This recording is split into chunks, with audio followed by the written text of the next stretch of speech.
It is your host, E.I. Smith. Today's date is Thursday, May 9th, 2019. The time is 4:36 p.m. I am on the Hollywood Boardwalk in Hollywood, California. And I'm going to get some gang stalking caught on camera for you today. Be looking for obstruction of movement, synchronization, and general obstructive movements. Also be looking for synchronized police vehicles and police officers. Let's go.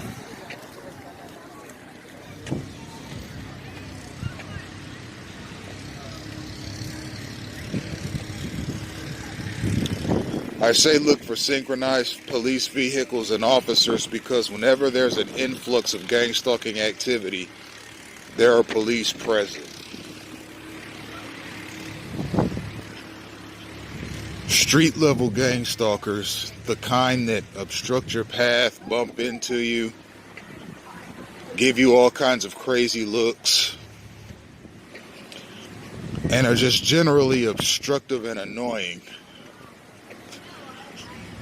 They're only planted around a targeted individual when there's police there,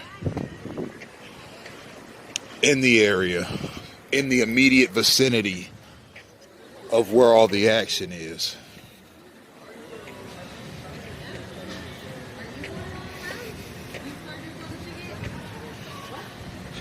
This is done strategically so that if the street level gang stalkers who are acting on the commands of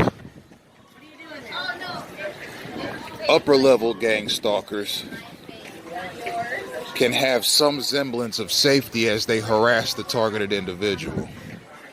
If the targeted individual has the audacity to try and defend himself or ward off one of these stalkers, if they're made to be too uncomfortable by the TI's defense of himself, they can go to the police and allege some sort of a aggression or disorderly conduct. That's part of it. The police are knowingly or unknowingly being used as bodyguards for the gang stalkers. That is why you see heightened gang stalking activity in the immediate presence of police. The gang stalkers have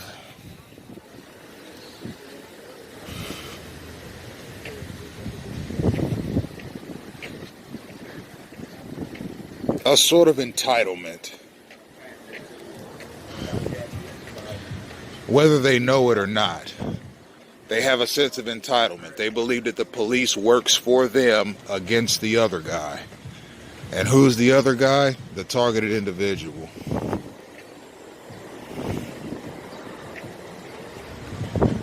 They figure that they can intimidate, impose themselves physically on, rob, cheat, steal, lie on, and generally commit crimes against a targeted individual with no recourse whatsoever.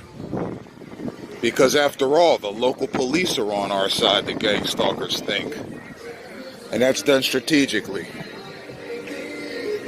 The people that are at the top of this thing, the orchestrators of gang stalking, when they tell gang stalkers to go out and about and do their daily business, they tell them to do it in areas where there's plenty of police. That way, as the gang stalkers are doing their daily business, namely stalking, harassing, and annoying targeted individuals,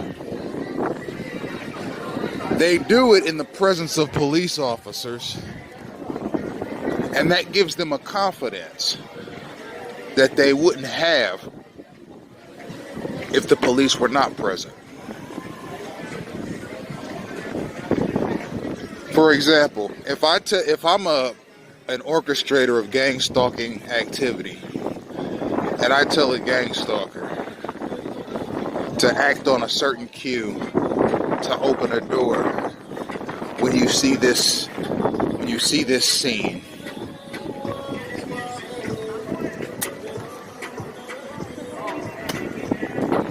I'm going to say this too. Some of the most rotten, nasty, disgusting smells I have ever smelled come off of a human being I've smelled here in South Florida. There are some people here who professionally stink. I mean, you have to know how to stink that bad to stink as bad as some of these South Floridians. I mean, some of these people stink so bad that you would have to read a manual or some sort of a guidebook on how to make yourself stink that bad. Okay, it's not a matter of somebody missing a shower or forgetting to put on deodorant in the morning. I'm talking, this is the kind of smell that will make farm animals run for cover. Okay, some of these people stink so bad that it makes you wonder if there is even a God in existence. Because if there were a God, he would almost certainly have to do something about that stench for the good of humanity. Okay? There are some stinking people in this geographic region, and I'm going to tell you something too. A lot of them try to systematically impose their stench on other people. Okay? Now that kid that just drove by on that bike had a smell to him that was worse than anything you could ever imagine. I'm talking a smell so bad that alligators would go to the deepest part of the water to get away from it, and that's in a pond. He intentionally chose a very windy part of Hollywood. This is a very windy part of Hollywood. If you come to the Hollywood boardwalk, you're going to get a breeze. Okay, you see it's right on the beach. And beaches naturally carry a breeze. This dude smelled like he had not bathed in 6 years. Rode around in a slime pit, got up, got on his bike, and decided to ride it down the Hollywood boardwalk where there's lots of people out and about and a strong breeze as fast as he possibly could so a maximum number of people could smell that stench. I'm talking a stench so bad that you want to vomit, but you can't because the vomit in your system doesn't want to come out of your body and smell that horror. Okay? There are people in South Florida that get their kicks by stinking as bad as they possibly can and imposing that stench on as many people as they can in as short a period of time.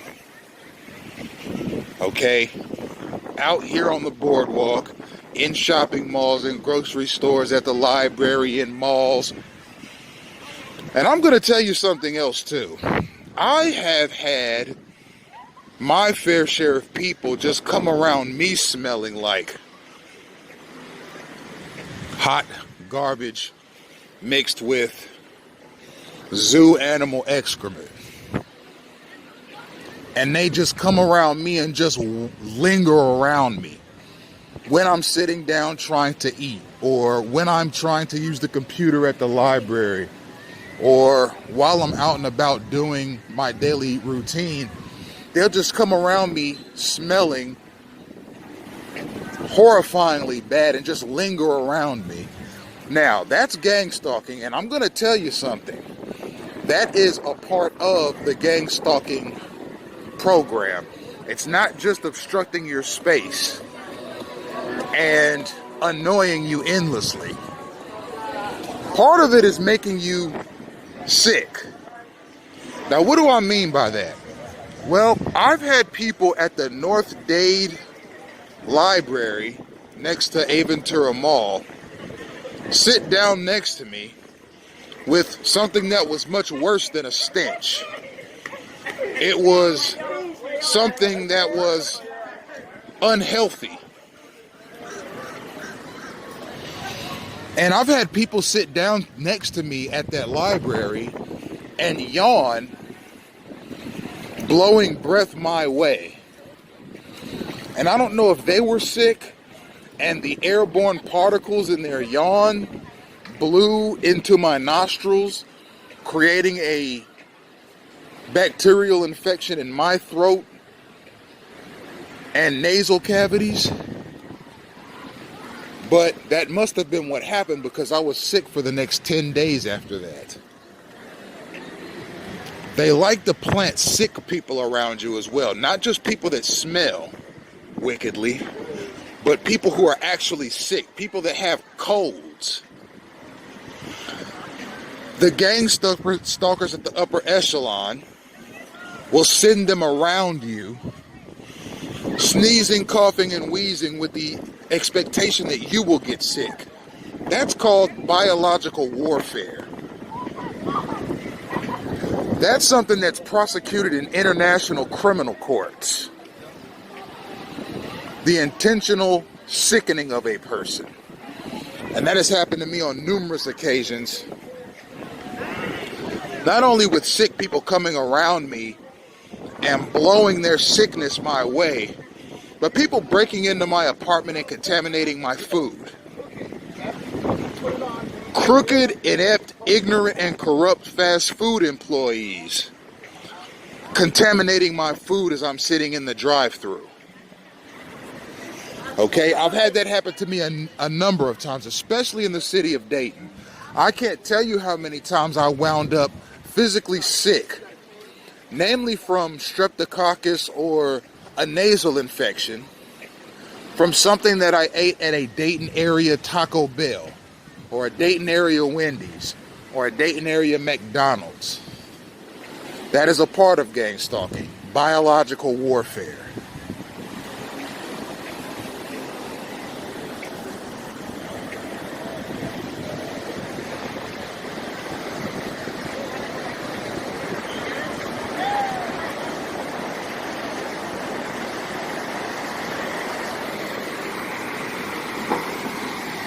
These are pretty neat. These are like a surfboard simulation. I don't know if it's a surfboard training module or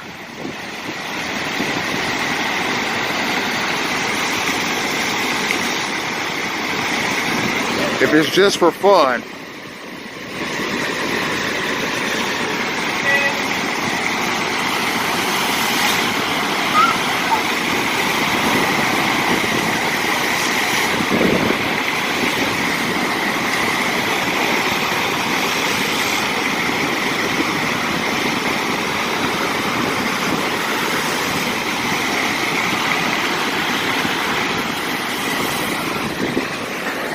Anyhow, I figured I'd get that on camera, a nice image for a change.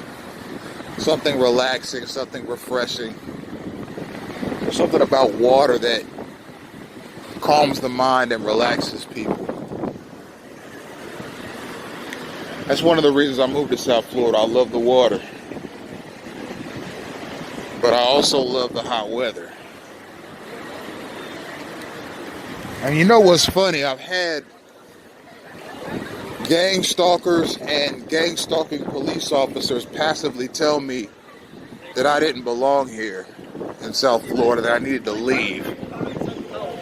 And there are probably an increasing number of people, namely law enforcement officers, or what I like to call Uber patriots. Those are people that claim to be the best and brightest in terms of people that love America. It's not that they love America, it's just that they hate everything else. Even a lot of the citizens in America that aren't like them. And they call themselves patriots. When you hear the word patriotism, it doesn't always mean love for one's country. A person can love their country, but A person's country does not have to be the thing that they love more than anything in order for them to be considered a patriot. There are a lot of people that call themselves patriots that love America more than they love their wife, or more than they love their kids, or more than they love their religion, or more than they love life itself. And anything that their country does, be it good or evil, is all right to them. If their country were to start picking up homeless people on the street and systematically executing them, they would find a way to spin that as good governance. Or if their country were to start kidnapping people based on their political beliefs or their personal disposition and start systematically executing them, these types of people would find a way to justify it, calling it good governance. There are some people who refuse to condemn anything their country does or dissent, and that's pitiful. Dissent is part of being a patriot. Dissent is a part of exercising your constitutional rights of free speech. If your government does something that you disapprove of, you have a constitutional right in this country to dissent, to speak against it, and to act in ways that could bring about change in your government or in its practices. Not everything a person does is good. So not everything a government is going to do is good, because it is effectively ran by people.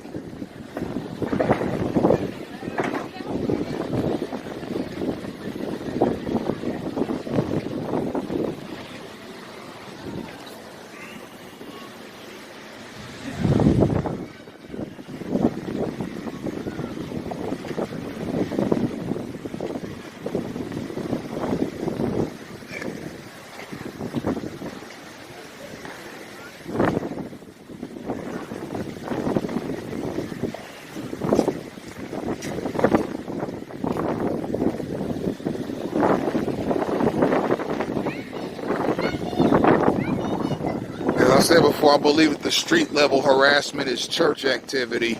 I've gone into some length as to what churches I suspect of being the culprits. Alright, the ones that get right into the targeted individual's chest, and here they are right here, speak of the devil.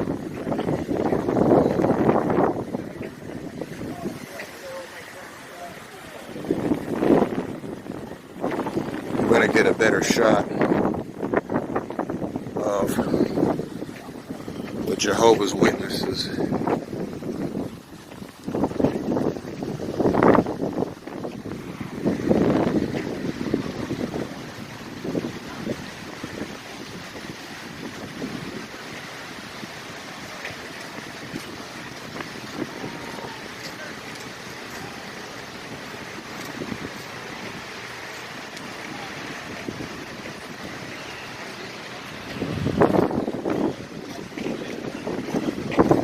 Off in the distance with their stand, they have a hand in gang-stalking.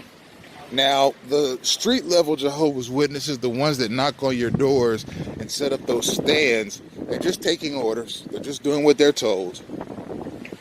They're just saying what they're told to say, gesturing how they're told to gesture,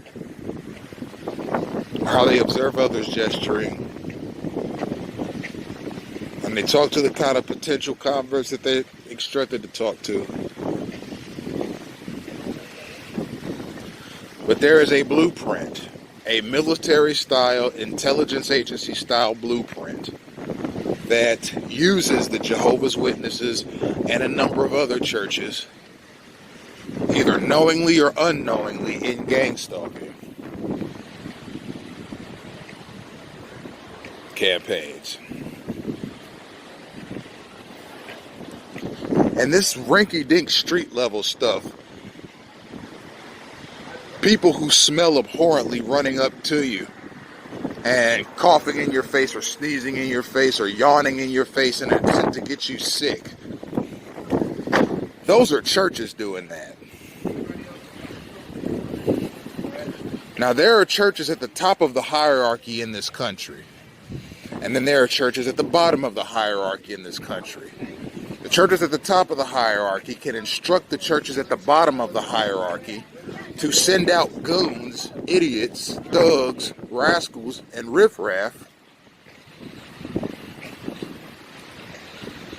to harass you in various ways.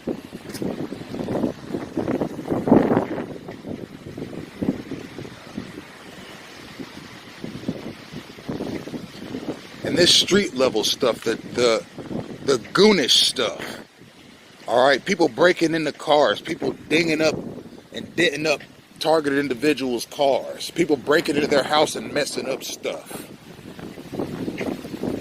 people coming around you coughing in your face, people stepping on your shoes on the trolley, as I've documented in Gang-stalking in Action Part 25, complete with physical contact and physical provocations in all their glory in Part 25. All that petty provocation and irritation, that all comes from the gang stalking at the church's level. Because what they like to do is they like to select people for targeting that don't appear religious, that don't attend church, that engage in behaviors that they don't think Christ would approve of. And quite frankly, since I've started Bible Discourses, I found out firsthand how little pastors and reverends and ministers and bishops and all these so-called clergymen in the United States know about the Bible. A lot of them know very little. And the reason they know very little is because they don't have philosophical minds. They don't have minds for history. They don't think very logically in terms of the scriptures.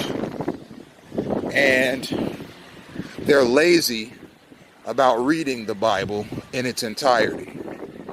They like to nitpick just a few scriptures out of each book and say these are the governing scriptures of the Christian faith. And you see this all the time in Christian churches where there's no Bible discourse. There's no discussion on the Bible. The congregation knows about as little of the Bible when they go to church as so the congregation knows as little about the Bible when they leave church as they did when they got there that morning. Because pastors and reverends and other clerics in the Christian faith don't know the Bible, so they can't teach the Bible. And what they're doing is they're finding two scriptures out of a book and basically closing the Bible after reading those two scriptures and expounding on those two scriptures for an hour and a half. And they put on some sort of a theatrical production without getting into the historicity or the doctrine or the theology or the philosophy of the Bible. And the congregation leaves church feeling good about the sermon that they heard because it made them feel good. There were a few nice jokes in there, and there were a few punchlines in there, and the music was good, and the praise and worship was phenomenal. The pastor was well dressed. Everybody smelled so good and was dressed so nice. All the kids were so beautiful and well mannered. Everyone paid their tithe.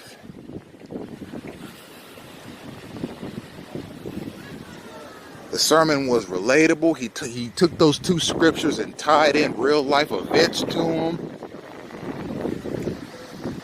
But the historicity behind the scriptures he read and the meaning, historical, philosophical, doctrinal, theological, were all left out. And what a lot of these churches do is they organize units. A lot of American churches are very syndicate-like. They operate almost like mobs. And a lot of these churches put guys on the street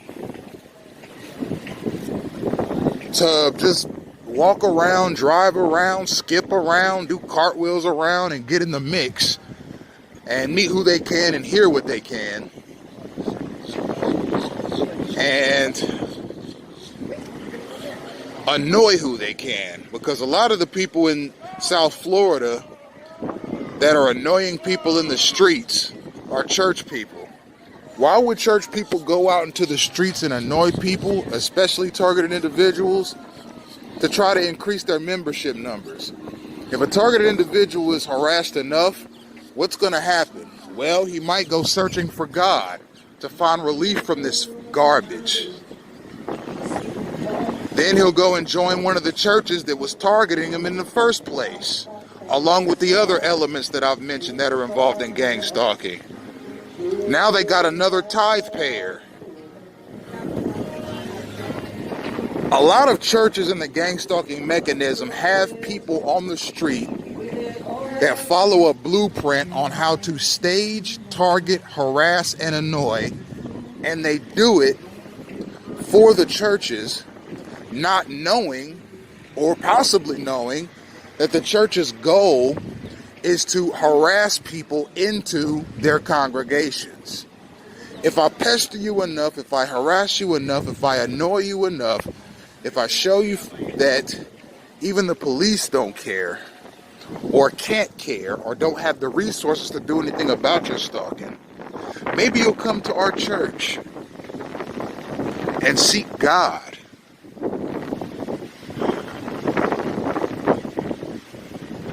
Jesus can get you out of gang stalking. God can get you out of gang stalking.